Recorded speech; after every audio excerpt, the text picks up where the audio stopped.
하나님의 나라가 살아가는 우리의 삶 속에 우리 마음 가운데 그 나라가 임할 수 있도록 우리 하나님 인도하여 주옵소서. 어느 때보다도 이 세상은 살기 좋은 세상이 되어버렸습니다. 더 많은 걸 가졌고 더 많은 지식을 얻었고 그 어느 때보다도 더 많은 것이 발전이 되어졌습니다. 하지만 세상은 어느 때보다도 살기 어려운 땅이 되어버렸습니다.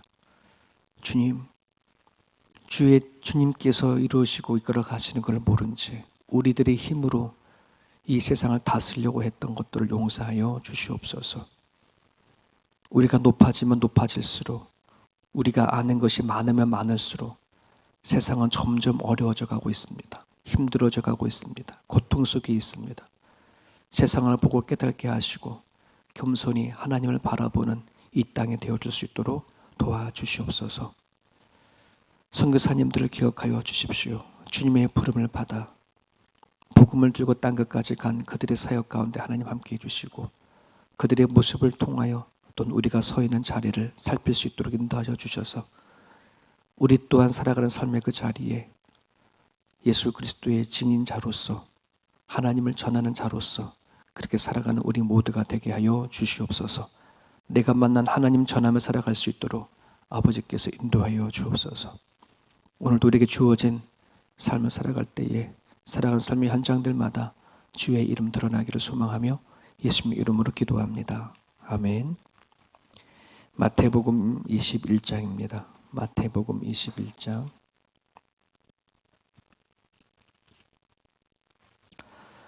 33절에서 46절입니다. 마태복음 21장 33절에서 46절까지 보겠습니다.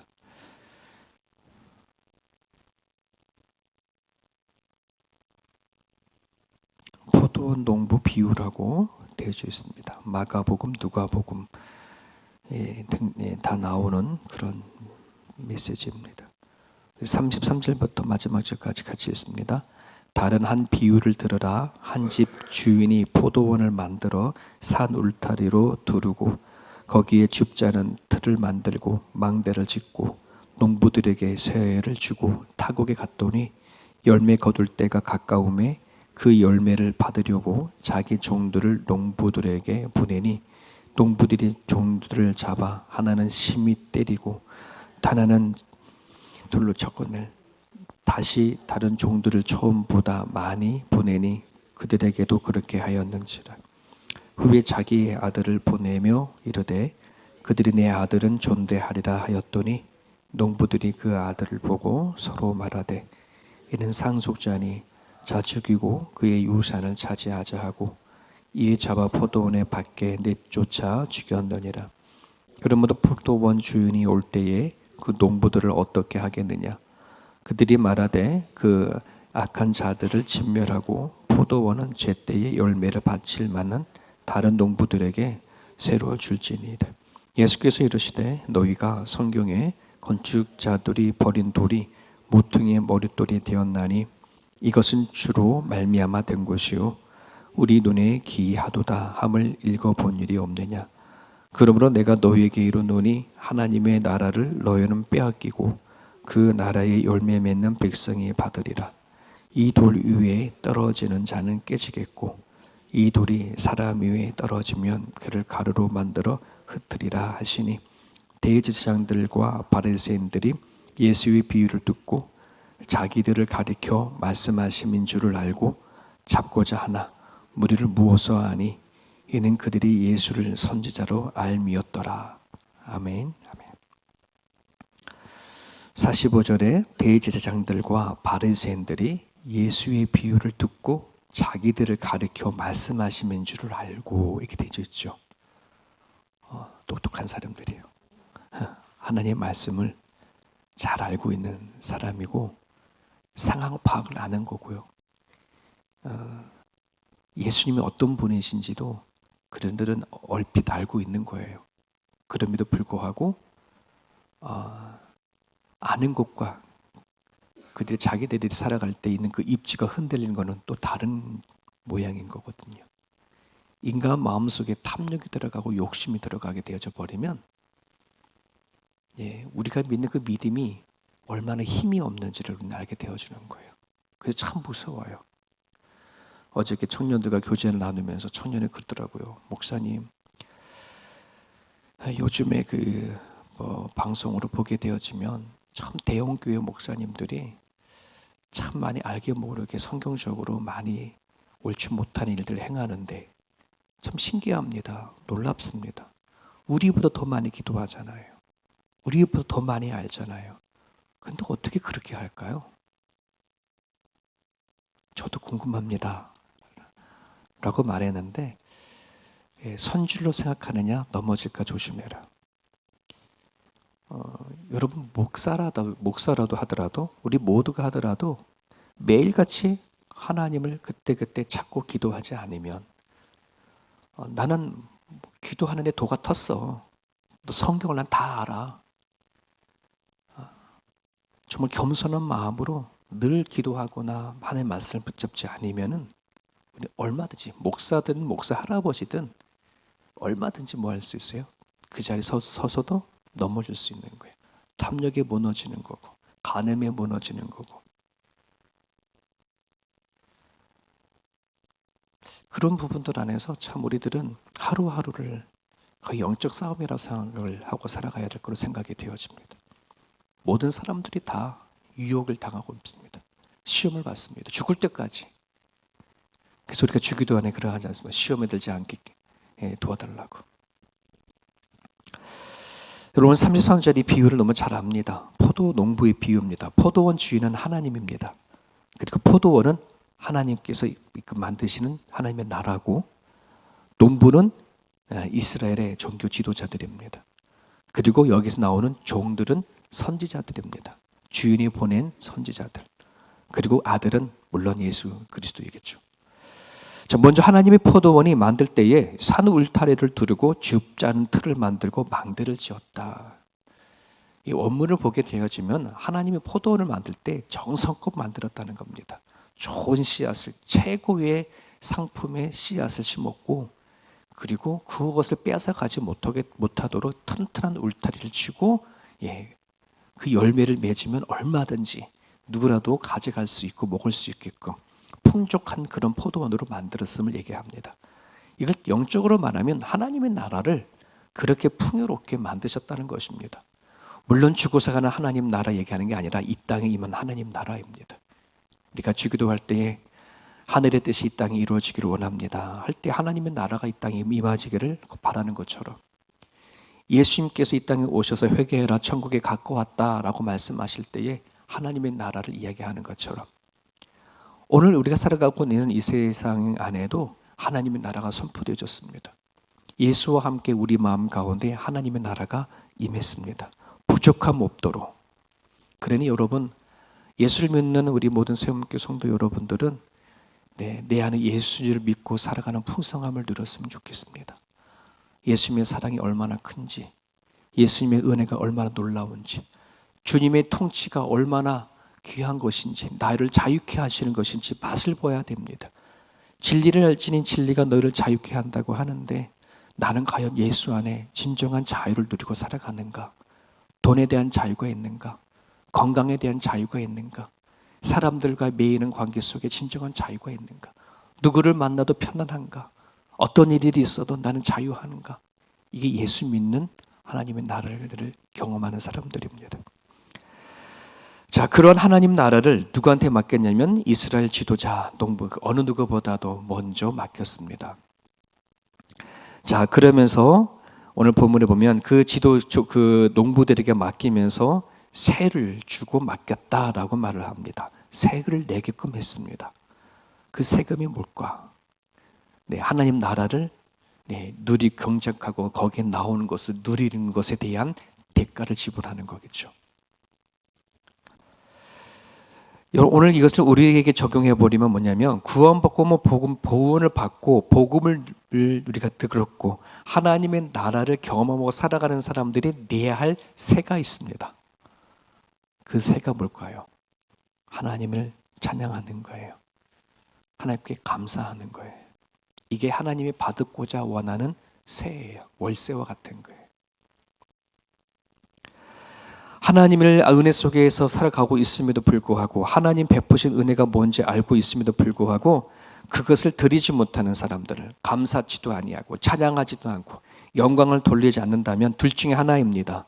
하나님이 주신 것에 대한 가치가 뭔지 모르거나 알면서 떼어먹는 악한 농부와도 같은 그런 부분들이죠. 여러분 창세기 보게 되어지면 하나님께서 에덴 동산을 지으셨을 때에 아담과 하와에게 부족함 없이 모든 것을 다 먹고 마시고 누릴 수 있도록 다 해주잖아요. 그리고 한 가지만 하나님이 바꾸자 원했어요. 선악과는 먹지 말아라. 선악과를 먹지 않는 그 하나 가지고 에덴 동산을 모든 걸 아담과 하와는 다 누리게 만들어 놨는데 근데 그 하나를 하나님 앞에 드리지 못한 거죠. 그거 하나마저도 자기 거로 갖기로 원했던 아담과 하와의 그 죄가 오늘 우리까지 물려받은 거 아니겠습니까? 여러분 우리는 하나님 매일매일 하나님 베푸신 은혜 속에 살아갑니다. 그리고 하나님은 이 인생 속에 생명을 주시 살아가는 우리들에게 받고자 원하는 것 그게 뭐냐면 주와 동행하기 원하는 거예요. 하나님은 우리들에게 이 세상에 누릴 걸 다 주셨어요. 그러면서 하나님이 정말 원하는 거는 그러면서 너 나랑 같이 교제하자. 너가 살아간 삶의 그 현장에 내가 너와 함께 한다는 거 그거 하나만 알아주라. 이 얘기잖아요. 구약의 황금률이라고 하는 미가서 6장 8절에 그 말이 나와 있는 거예요. 사람아 주께서 선한 것이 무엇임을 너에게 보이셨나니 여호와께서 너에게 구하는 것은 오직 정의를 해가고 인자를 사랑하고 겸손하게 내 하나님과 함께 행하는 것이 아니냐 이렇게 얘기하는 거죠. 그래서 오늘 우리가 하나님 나라 안에서 내가 살아가는 삶의 모습을 발견한다면 하나님의 은혜 가운데 내가 오늘을 살아간다는 것을 여러분들이 믿는다면 반드시 드려야 할 하나님에 대한 영광과 찬양이 저와 여러분들 가운데 있기를 바랍니다. 여러분 물세 내지요, 전기세 내지요, 그리고 여러분 자동차에서 세도 내고 보험도 내고, 그죠? 우리가 이 땅에 살아가는 것에 대한 대가를 지불하듯이 하나님의 나라에서 살아가는 것에 대한 대가를 지불해야 합니다. 마땅히 찬양해야 합니다. 마땅히 하나님을 높여야 합니다. 그게 우리들이 예배입니다. 예배를 가로채지 마시고 내 마음대로 내가 하고 싶은 건 하고 가고 말면 안 하는 것이 아닙니다. 반드시 해야 할 부분들입니다.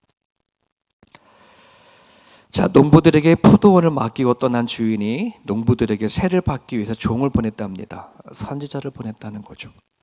그런데 그들은 도리어 그를 두들겨 패고 쫓아버렸다. 듣지 않았다는 것입니다. 아들을 보냈습니다. 그러면서 주인이 아들을 보내 좀 낫겠지. 주인의 아들인데 웬걸요? 도리어 그들을 예수를 죽였습니다. 아들을 죽이고 상속자이니 그를 죽이고 그가 받은 모든 유산을 차지하자. 주인이 베풀어준 은혜를 원수로 갚는 격이 되어버렸습니다. 너무나 잘 알고 있죠, 이 사건이. 비우지만은 이스라엘 백성들, 유대 종교 지도자들이 예수를 골고다 바깥에 나가서 십자가 못 박혀 죽인 사건입니다. 이거를 오늘 본문에는 건축자가 돌로 버린 돌처럼 그렇게 비유를 합니다. 자, 그러면서 43절에 그러므로 내가 너희에게 이르노니 하나님의 나라를 너희는 빼앗기고 그 나라의 열매 맺는 백성이 받으리라 라고 그렇게 선포를 합니다. 유대 종교자들에게 맡겼던 하나님의 나라는 그들이 빼앗김을 당하고 그리고 하나님 나라를 전혀 알지 못했던 새로운 농부들에게 그것을 준다는 것입니다. 이걸 넓은 개념으로 바라본다면 이스라엘 백성들, 하나님의 택한 선민이라고 하는 백성이들이지 않습니까? 하지만 그들이 그것이 얼마나 귀하고 소중한 것인지 알지 못했기에 이스라엘의 선민 사상은 빼앗겨졌습니다. 그리고 택하지 아니하였던 이방인들에게 몫으로 다 돌아갔죠. 오늘 우리들이 그 은혜를 우리는 누리는 겁니다. 근데 여러분 이것이 오늘날 또다시 반복될 수 있습니다. 이스라엘 백성들이 자기네들이 받았던 그 은혜와 복음이 얼마나 큰 가치 있는지 알지 못한 상태에 빼앗겼듯이 오늘도 우리가 하나님부터 받은 것이 얼마나 큰 것인지 깨닫지 못하면 우리도 빼앗길 수 있습니다. 여러분 하나님 앞에 나아가 기도하는 것을 특권이다라고 얘기를 합니다. 하나님의 우리에게 주신 말씀을 어느 때로도 내가 읽고 묵상할 수 있다는 거, 이건 특권이라고 합니다. 왜 특권이냐 그러면 아무나 누구에게 주지 않는 것이기 때문에 그렇습니다. 근데 오늘 우리는 그거를 거저받았습니다. 우리가 매일 하나님의 예수 그리스도의 이름으로 나가서 기도할 수 있는 건 특권입니다. 어느 때 시기와 때와 장소를 가리지 아니하고 하나님을 찬양할 수 있는 존재가 되어진 것도 특권이고, 말씀을 내가 얼마든지 묵상하고 읽고 하나님과 교제할 수 있는 것 또한 놀라운 특권입니다. 근데 이것을 우리가 깨달지 못한 채 우리가 온전히 누리지 못하거나 가치가 있는 것을 알지 못하면 얼마든지 빼앗길 수 있음을 성경에는 얘기를 하고 있습니다. 말씀을 듣는 우리 모든 성도 여러분들, 여러분 우리 모두는 다 예수 그리스도를 통해서 놀라운 것을 받았습니다. 어마어마한 축복을 받았습니다. 예수 그리스도의 이름으로 아무 때나 나가서 기도할 수 있는 것은 구약 시대 때의 이스라엘 백성들은 상상 할 수도 없었던 그 놀라운 축복을 오늘 우리는 기꺼이 누리고 있는 것입니다. 이것에 대한 가치를 여러분들이 발견하고 살아갔으면 좋겠습니다. 이것을 모르고 깨닫고 살아가게 되어지면 정말 진정으로 하나님 나라를 온전히 누리지 못하고 하나님을 믿으면서도 여전히 척박한 세상에 살아가고요, 내 안에 예수 그리스도가 들어있고 하나님 나라가 있음에도 불구하고 우리는 여전히 광야 같은 인생을 살아갈 수밖에 없음을 우리가 깨달고 살아갈 수 있었으면 좋겠습니다. 자, 그러면서 44절에 볼게요. 주님은 이런 말씀을 하셨습니다. 그들을 향해서 이 돌 위에 떨어지는 자는 깨지겠고, 이 돌이 어떤 돌입니까? 건축자가 돌인 벌입니다. 예수 그리스도를 얘기를 하는 거죠. 예수 위에 떨어지는 자는 깨지겠고, 이 돌이 사람 위에 떨어지면 그를 가루로 만들어 흩으리라 라고 되어 있습니다. 돌 위에 떨어지는 자는 예수님을 메시아로 영접하지 않는 일반 유대인들을 데리고 얘기합니다. 돌이 사람 위에 떨어진 자는 예수님이 직접 치는 자를 말합니다. 유대 종교 지도자들입니다. 예수 그리스도가 이 땅에 오셔서 하나님 복음을 선포하지만은 전혀 그들을 받아들이지 않고 영접하지 않는 유대인들, 모든 일반인들이나 하나님 말씀을 받았음에도 불구하고 깨닫지 못하는 유대 종교 지도자들은 깨어지고 부서지고 말아버린다, 심판을 얘기하는 것입니다. 여러분, 깨어진다고 한다는 말은 단단한 자들을 보고 얘기를 하는 것입니다. 곧은 자들입니다. 우리가 하나님 예수님을 앞에 나아갈 때 과연 나는 깨어질 수 있는 단단한 자인가? 한번 우리들의 모습을 살펴보셨으면 좋겠습니다. 여러분, 정말 우리가 인생을 살아가면서 인생의 성공이 뭐냐, 인생의 출세가 뭐냐, 이것이 바뀌어져야 합니다. 예수를 잘 믿는 것이 성공입니다. 예수를 잘 믿고 인생을 마무리하는 것이 출세입니다. 이걸 깨달지 못하면 우리는 예수님을 잘 믿어도 되고 안 믿어도 되고 대충 믿어도 되고 그런 식으로 살다가 그냥 가는 거거든요. 그렇지 않습니다. 예수님은 믿어도 그만 안 믿어도 그만이 아니고 대충 믿어도 그만이 아니라 반드시 잘 믿어야 합니다. 영원한 생명과 관련이 되어져 있기 때문에 그렇습니다. 우리들의 인생이 승패하느냐 실패하느냐가 결정하는 것이기 때문에 그렇습니다.